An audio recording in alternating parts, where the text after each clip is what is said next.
we meet R.S. Thomas, Wales' most distinguished poet. Thomas, to me, is one of the three great poets this century in the English language. T.S. Eliot, the American, Yeats, the Irishman, and Thomas, the Welsh. The poet, R.S. Thomas's claim to play on a small pipe a little aside from the main road is about to be challenged because he's just been nominated for the Nobel Prize for Literature in 1996. We went to meet with him in Anglesey. I first came to live here in these parts just after the First World War, just coming up for my 6th birthday, and I'd been, I suppose, a delicate child, and anyway, I wasn't sent to school for the first year or two.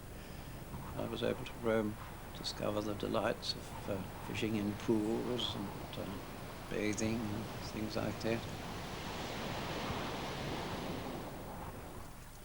We live in our own world, a world that is too small for you to stoop and enter. Even on hands and knees, the adult subterfuge.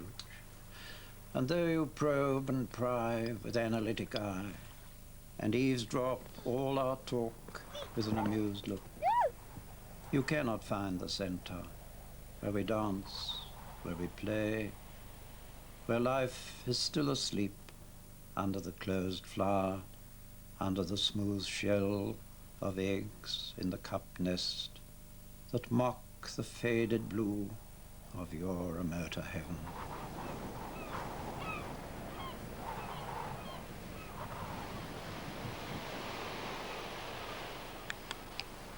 Yes, of course, I'm supposed to be a poet, but when the poem's not going very well, I say, well, I'm a bird watcher. And now there's not much about today, so no birds, so I say, well, of course, actually, I'm a poet. I used to write doggerel at school, so it was already a kind of aiming at being a poet of some sort. There was no school magazine, but when I got to the university at Bangor, I found there was a college magazine, and when it came to contributing to the college magazine, I thought up one of these fancy names, Curtis Langdon, so to prove myself to be a writer.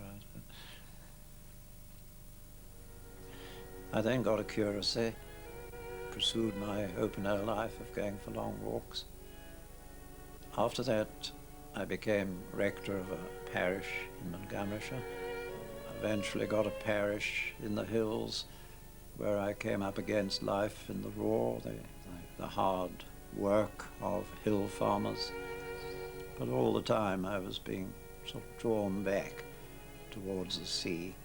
And when Aberdaron became vacant, I moved out there and found myself in a completely Welsh-speaking parish with kind and friendly, simple people.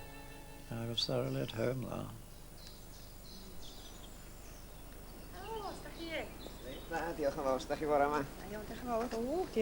Mr. Thomas came here with his wife and son, and at first he seemed a very shy and reserved person in many ways, but as soon as people got to know him, they realized that he was a very, very kind person, very affectionate. Sadly, his wife died before he left here, and one of my favorite poems is the one where he remembers her. The wrinkles will come upon her, calm though her brow be, and the time's blowing. Frost will visit her hair's midnight and not thaw.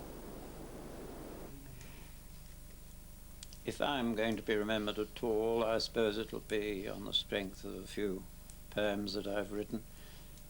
But apart from the poems, as a man, I hope that other people will sort of benefit from my example of one who loved to be in the open air, loved the things of this earth, and was given the ability to both hear and see them.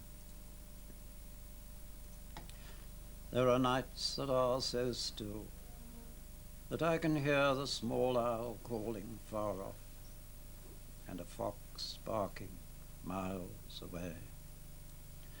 It is then that I lie in the lean hours, awake, listening to the swell born somewhere in the Atlantic, rising and falling, rising and falling, wave on the long shore by the village that is without light and companionless. And the thought comes of that other being who is awake too, letting our prayers break on him, not like this for a few hours, but for days, years, for eternity.